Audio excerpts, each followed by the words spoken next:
Welcome to Stories of Hope. This is a podcast by the Dream Center. Where you will hear from people who have stories that once seemed hopeless. People whose stories of redemption and life transformation are so powerful, they can only be possible by the power of Jesus.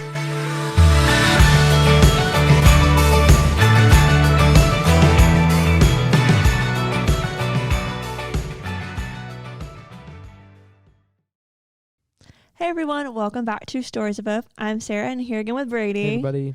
And this week we had the opportunity to talk to our dear friend Sonya, who is the Greenville store manager. Hey Sonya. Hey, how are you? Good, how are you doing? Doing good. Good. So first of all, tell us a little bit how you got plugged in with the Dream Center. How'd you hear about it? How'd you get the job? Tell us about that.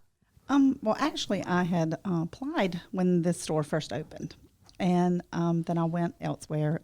I did like a interview over the phone because of COVID, and then it didn't work out where I went just because of I really overworked, and I wasn't. I was losing spiritually, mentally, physically, emotionally, everything, and I was going in from 4:30 to. And wasn't getting off until 4:30 in the morning, and then wasn't leaving until 10:30 at night. So it was just very, very stressful, so to speak, at the least. Yeah. Right. And then I heard, actually, it was on Indeed. I was looking, and I applied, and I got an interview, but I just wanted to get back, though. I had previously worked at ministry before, another thrift store, and I just wanted to get back, though, with, serving and being able to pray and do devotions in the morning. And, I just wanted that back in my life. I needed that back in my life after 2 years of being away and the way that I was working. Yeah. Absolutely. So since you were working here for a while and then you got promoted recently, last few months, to store manager, what all changes have you seen in the store, like positive changes that you've seen? Oh, wow. Well, of course, I have to give credit to Kim at the Seneca store. She came over, and I love her too. She came over and helped us, her and her staff, and helped us rearrange a lot of stuff. And then she just kind of showed us the way that, like I said, I know I had the experience, but how I needed to know how the Dream Center was. So she kind of showed me how the Dream Center, the stores run. So she definitely helped me out a lot here. And then we as far as we are receiving more donations, we're receiving, we're getting more customers coming in. And then we've done a lot as far as, like, a bunch of us have different ideas. Me, Tanya, Kathy Webb, a lot of us get together and have ideas, and we've made those changes out on the sales floor. Yeah. The transformation over the last few months is like, I remember in one of our meetings a few weeks ago, Tanya mentioned the front change about the shoe racks moving and everything. Yes. And I was like, I had been in here 3 or 4 days before that. And then I came in, I was like, completely different store. It feels different. It feels like just a new place. So what you guys have been doing and focusing on is, it looks amazing and you guys are killing it. Yes. So Thank you. That's really cool. I also just realized we recorded Charlie a few weeks ago for the podcast, and his story is somewhat similar of he applied way before he got this job. And so one of my favorite things is realizing some of the themes that are happening throughout these seasons. It just kind of lines up. And so now it's multiple people on this season that have applied to be a part of the Dream Center before. It wasn't the right time, but they desired it. And then eventually the Lord was like, all right, let's get you in there. Yeah. Because if the Lord, I would have never left the other place. Right. The Lord had to move me. I got comfortable. So, and I'm thankful for it by all means. Gosh, that's awesome. It's amazing. So the big part of this podcast is hope, stories of hope. So is there a time in your life where you kind of went through a struggle or had something happen and you really did have to dive deep into having hope and faith in the Lord? Oh, yes, most definitely. Yes. I can definitely start out and just where in the beginning and just share my testimony, if that's okay. I would love that. Please, yes. So I was probably at the age of 4, and I was sexually molested by a family member. From the age 4 to the age of, I would say maybe 9 or 10. So that as I got older, I went to counseling. I went to one-on-one counseling. I went to group counseling. And it makes you, what they explained to me, it makes you either you want to have sex or you don't want to have sex. Right. So, of course, I was very promiscuous. I was, very young age and thought, hey, this is what I needed to do to please somebody. Mm-hmm. And also my father had passed away at an early age, so I didn't have that male figure in my life either. Now, my mother was awesome at raising 3 kids by herself, along, help with family. That was a big thing. And as I got older, also, I got involved in drugs. Now, I don't think I ever got really addicted to anything. Right. But I did it. And I dibbled and dabbled in all kinds of drugs. But, of course, my main choice was smoking weed or pot, whatever they call it nowadays. Right. That was my choice.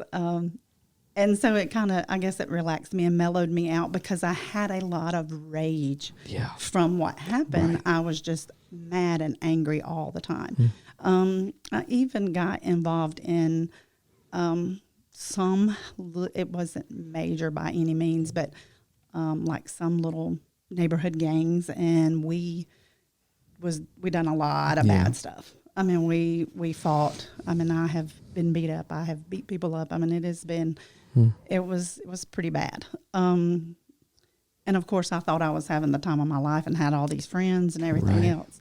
And I say that I really have committed, the 10 Commandments. I've did every one of them. And then the worst, of course, you say you killed people or you killed someone, and that would be to where on 2 different levels that I was in the car with those guys that doing drive-bys. I mean, I would be the only female, and of course, doing whatever needed to be done. And then also as far as having an abortion, I had an abortion at 11 years old. And then, and then of course, and then I had another one as I got older. And then, let's see, I was probably about, I would say 15 years old, and my friend invited me to church. And so, of course, I am at the altar. I mean, the lady in front of me, her shirt was soaking wet. I was crying, and I just wouldn't let go. Yeah. And the pastor made a comment, and he said, maybe you're holding one of your friends back. And I thought, well, what if it's me and I'm holding her back? Because I was thinking more about her than I was myself. But I went, and I mean, it was just like I floated down that altar to accept Christ as my Savior. And then I stayed in church probably for about a year, and I got baptized and everything. And then, of course, I got out of church again. I didn't go back to the drugs. I didn't go back to doing anything, but I ended up pregnant again. And then, so I have 4 children now. I feel like me and my son, my oldest son, we kind of grew up together, and he's taught me and I've taught him pretty much, and my mother's helped by all means. But so I quit school. I think I was in the 9th grade after I was failing so much. I think I stayed in middle school for like 5 years because of all the drugs and everything that I just didn't care about schoolwork. And so I had him, and I quit school and then worked, of course. Then I had another one, and then me and their father, we are really good friends, but we just did not work out. And then I met my husband. I actually met him in a bar.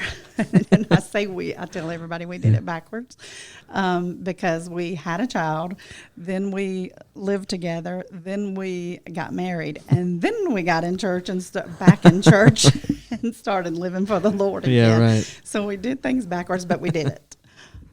I feel like, so I was a part of like your interview process for the manager role, and so I feel like I got a little bit, but I mean, obviously I didn't know so much of your story. Right. And the whole time you were sharing just now, all I kept thinking was, when you've been like, when you or and you're in church and when you're with people that you're sharing your testimony with constantly, like I feel like over the last 2 years of my life, all I've done is like share my testimony over and over and over and over, and it's changed, and there's been stuff added, and I've gotten the chance to hear so many with just the podcast that at some point you realize when somebody is sharing their testimony from victory and like completion, or they're sharing their testimony from like, I'm still not sure that I'm like free from some of this stuff or that it's fully changed my life. And the whole time you were sharing, I was like, you were saying all this stuff so confidently and with such like a light burden, and it's just so clear that. And I did not used to be that way, right?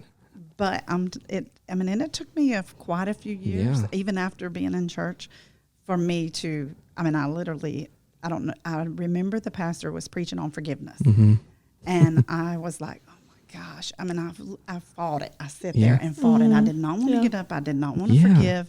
So once I finally forgave, not only the family member, but other people and things that I had done to other people and everything. So I had to just let that go and forgive it.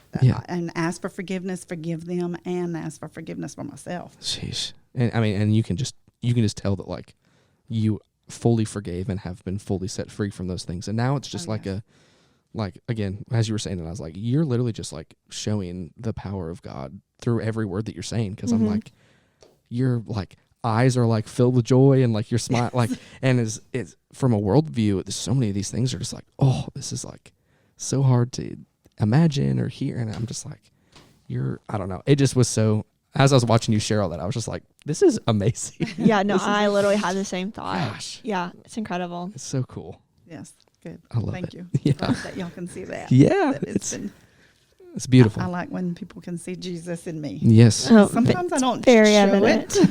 it. We all fall short of that for sure. Yes, definitely. So I love it when somebody can see it. Yeah, it's awesome. So you said that you were invited to church by a friend. You were still in about 15, is that right? 15?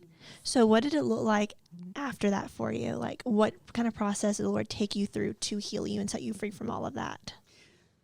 Well, it wasn't immediately by all means, but it was immediately with the drugs, but it wasn't immediately with the men. And that didn't come until later. I still, like I said, I went to church for about a year and tried, to get involved and try to do everything. But the way you're supposed to as a Christian, or the way that I was taught, because my grandmother, she told me anything about Jesus, it was her. It came from her. My mother did take us to church a little bit when we were younger, but I guess we grew up and she kind of just let us make our own decisions, and those decisions were not good at all with me and my brother and sister. After it happened for me when I got back in church and rededicated after I had children, and really it was my children that got me involved. My youngest daughter, she was I don't know, maybe 3, 4-ish, and we had went to this drama, and so she came in and was drawing pictures and wanted, she would hold them in my face. She would say, the play was called Halls of Hell, but she would say, Halls of Jesus, Halls of Jesus. Oh. And I was like, I told my husband, I was like, well, we're going to have to get back in church for these kids. Right. So, and he said that night he had rededicated his life when we went to that drama. And so then we got back in church, and I'm, of course, the only one that in my family that still goes to church now. So that's always like a big prayer request for me, is for all my family to get back in church now. My granddaughter does go with me a lot. Right. Man, what does that look like for you? Like, relationship wise, like, I know a lot of people who they were in church when they were younger, had some time where they didn't walk with Jesus super close, and then came back, but ultimately family, that's still kind of a thing that they're. So what does that look like relationship wise for you now? Like, is there, like, what's that kind of?